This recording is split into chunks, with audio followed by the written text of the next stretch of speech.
Ramadan Careem, this is Virdah. Welcome to my kitchen.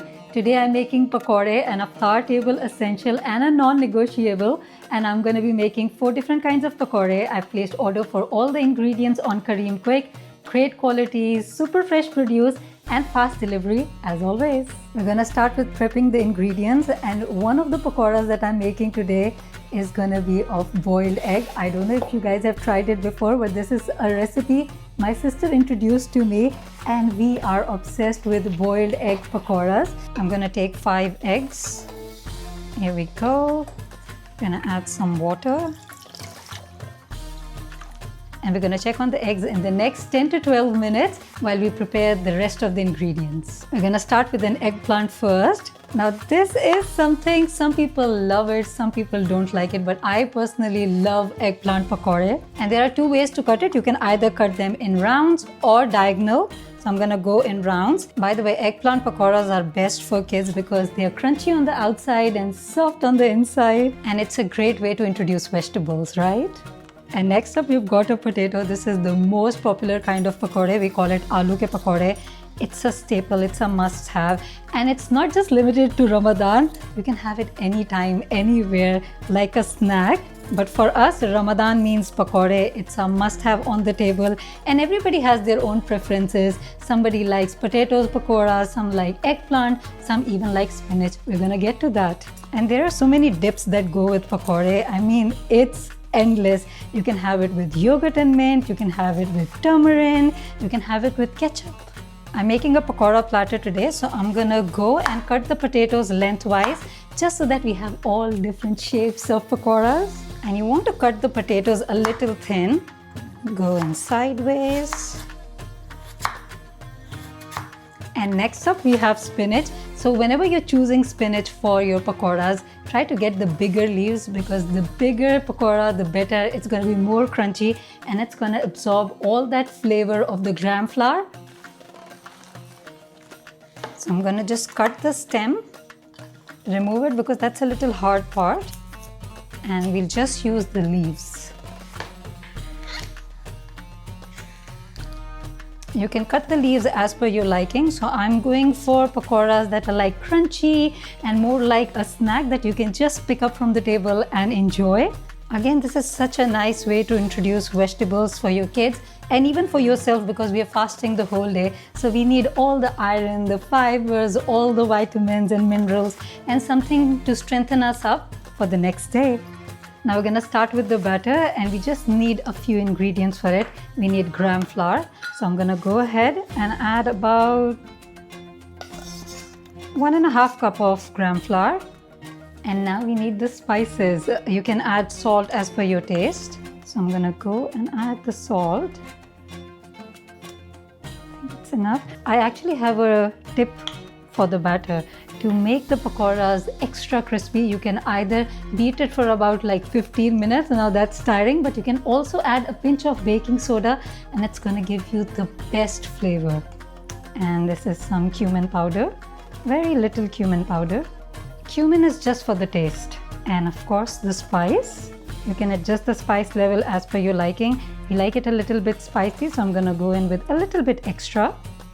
And now we're going to gradually add the water, but before that, try to whisk in all the ingredients together so there are no clumps. My grandma used to like to go an extra mile and she'll make us swift all the ingredients first so there are no lumps.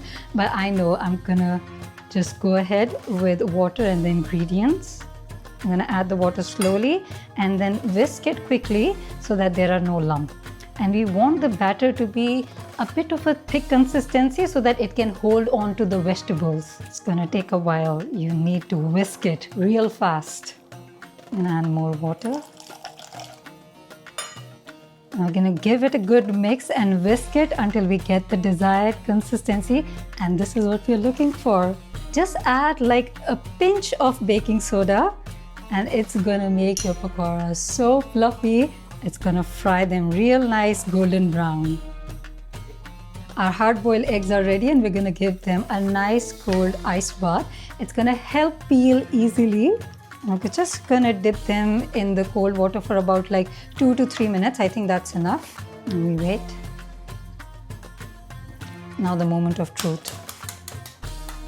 My mom always used to peel like this.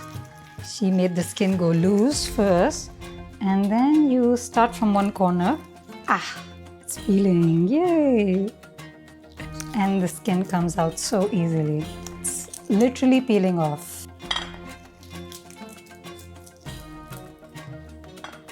And now that we have peeled the eggs, we're just going to cut them into rounds.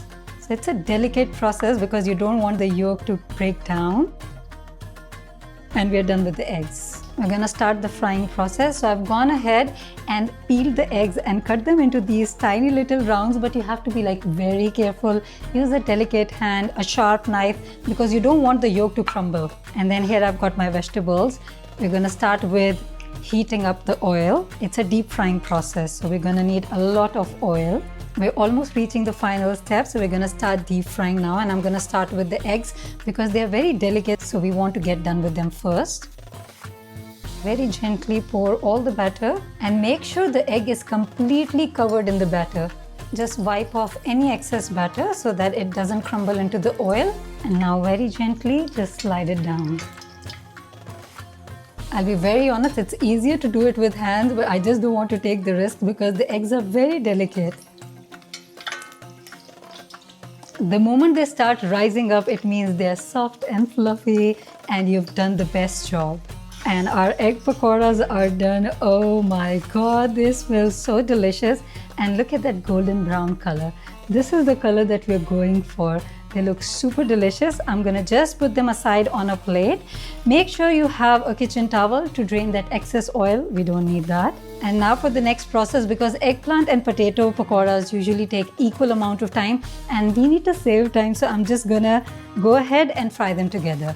Again, we're just going to do the dipping process. I'm going to use my hands. It's easier, to be honest. My grandma always used her hand, even to make the batter. Now, we have the whiskers, but she used to use her hand. And I think when you use your hands, you kind of get like a nice consistency and you always know how much to add, how much water you need, or how many ingredients you need. Now, moving on with the potatoes, we're going to repeat the same process. This particular recipe is a hit with kids because sometimes the kids don't want chilies, coriander, or they're very picky about onions, but there are so many variations you can do these. You can add onions to it, you can add mint, coriander, you can even add, some people even add dry pomegranate seeds just to add a little bit of tanginess. As the pakoras are frying, they're reaching to the top. It means you've got the perfect batter, the oil temperature is perfect, and that's what we're looking for. I love the beautiful golden brown color. It reminds me of my childhood when I was not fasting. I was a little girl.